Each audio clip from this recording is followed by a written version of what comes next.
even after everything that I've experienced with Anna and spending all that time with her, there's that scientific controlled, sort of rational part of my brain still has doubts.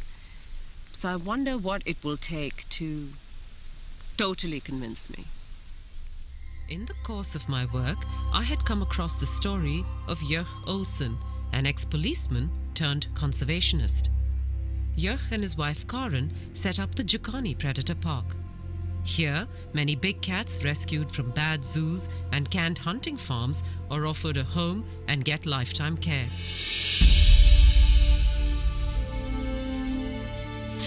Jörg has a remarkable relationship with his cats, and he handles them in a way I have seldom seen before.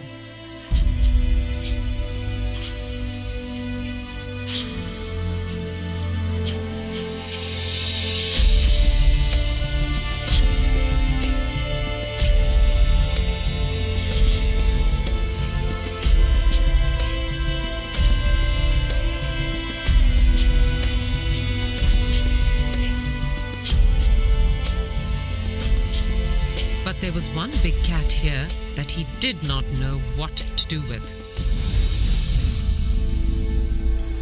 This black leopard, called Diablo, had been rescued from a European zoo where he'd been abused. That experience had made him suspicious and vicious. All he did was sit in his night shelter and snarl at anyone who came close to him. 6 months in, and Jörg was at a loss as to how to deal with this cat.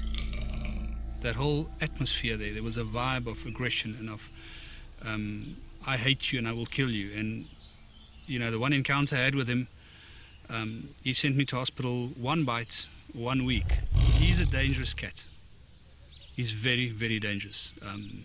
He's towards me and towards everybody else. In my opinion, the chances of an animal communicator changing that, it'll take a lot to convince me. I honestly do not believe that an animal can talk to a human or communicate with a human. I've had animals my whole life.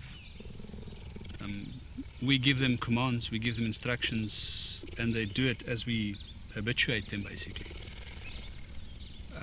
But I'm very skeptical to think that an animal like Diablo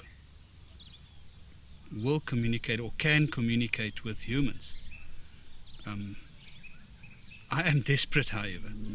I do not want to lose him. I made sure that Anna had no information on Diablo or his history before she came to speak to the black leopard. I was nervous to see what would happen, as this animal never let anyone near his night shelter without a lot of snarling and growling. But the minute he saw Anna, he calmed down and let her kneel right outside and look at him.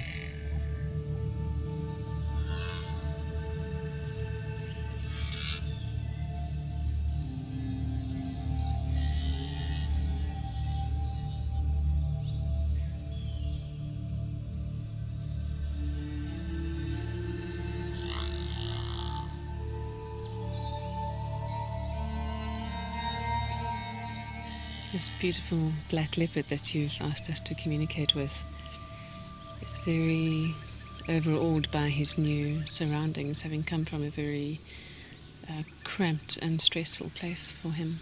But this place has been provided for him, but he's been quite conditioned by a very unfortunate past. He doesn't want much to do with humans as a result. He's immensely powerful, and I mean not just physically, which you well know and respect, but he's immensely powerful with a wisdom and an energetic presence and personality that is far bigger than anyone has ever appreciated about him before. And he commands a certain amount of respect for that. Again, not in a needy way, but really just by virtue of who he is as a being. There's a very particular thing about his name, Diablo. He wants that name changed because he doesn't like the associations with it, the blackness, the darkness, the diabolical. And when asking him about his past before coming here, he shows concern for 2 young cubs that were next to him. He's asking what happened to them with a great sense of care and concern. We actually forgot about that. When we went to fetch him, there was so much excitement about bringing him back here. It actually slipped my mind until she said, he asked about the 2 cubs, and then we've remembered there were 2 little young leopard cubs next door to him that came from Breytenbach, and they were sort of semi-wild. They weren't hand-reared, and it just slipped my mind. And when they talked about it, I couldn't believe. I actually did believe it. I mean, then I really believed that they were communicating. And she communicated with him, and when we spoke to her and she relayed all the information back to us, firstly I didn't believe her. It's things that anybody can think out, and you can think, And then she said something about the cubs that were with him. And that changed this whole thing, because now all of a sudden, that's something that she didn't know about. And I've also reassured him that you have no demands of him here, that you're quite happy to not make any physical demands of him or any expectations for display or interaction, that you're really willing to let him be how he wants to be. And that's given him an enormous sense of relief. Yeah. And having told him that has for the first time made him actually genuinely interested in now exploring a bit further. Now that he feels that he's not being asked to come out more, he's genuinely interested in being relaxed enough to have a natural curiosity come out and to actually expand his horizons a bit. And Yeh was just stunned when the black leopard walked out of his night shelter into the larger enclosure later in the afternoon. In the 6 months that the cat had been here, Yeh had never seen him out of the night shelter. He then decided to rename the leopard Spirit.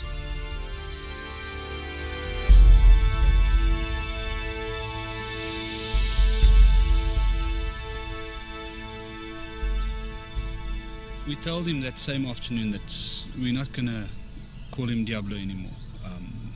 And we understand and we agree with that the diabolical side of it. That's not what he is to us. And we'd like to change his name to Spirit. As I walked to him, I thought, listen, he asked about the 2 young leopards. And I thought, well, I'm here now, there's nobody else here. I'm not going to look like a fool if he ignores me. I'll tell him what happened to those leopards. And as I called him and I said Spirit, and he was looking at me, he was lying like that, I said, with regard to the 2 little leopards, I just want to assure you and I want to tell you that they're safe. And I couldn't help it. I just said to him, wow, you're beautiful. Beautiful? Oh, that's mooi. That's mooi. And he gave me that, oh. And I thought, what's happening here? And I said to him, you understand what I'm telling you if I say to you that you're the most stunning cat? Oh. And I spoke to him and he answered me about 19 times. And he just sat there and he was totally relaxed. It's the first time since we had him that I felt at ease with him. I felt that he was relaxed and he understood me. It was, to say that I don't know what it feels like for him. For me, it was the most amazing moment. Later that afternoon, Anna came back to check up on Spirit and to see how he was doing. I'm asking him now about how he experienced the communication from Jochen through the fence. And he said it's the first time that someone has directly expressed to him verbally appreciation for who he really is, not how they see him to be. And that really surprised him. It shows me an image of literally stopping in his tracks by surprise at that sense of just this wall of appreciation coming towards him. He is so relieved that nothing's being demanded of him here. He's just so relieved. It's like this weight is lifted from his shoulders. And when he was grunting back, he said he was saying thank you for the thank yous. So each thank you he was getting, he was saying thank you back.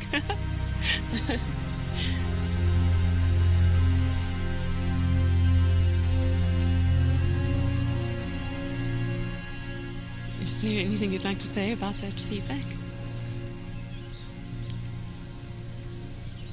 I think we'll talk about it a bit later. I can't listen.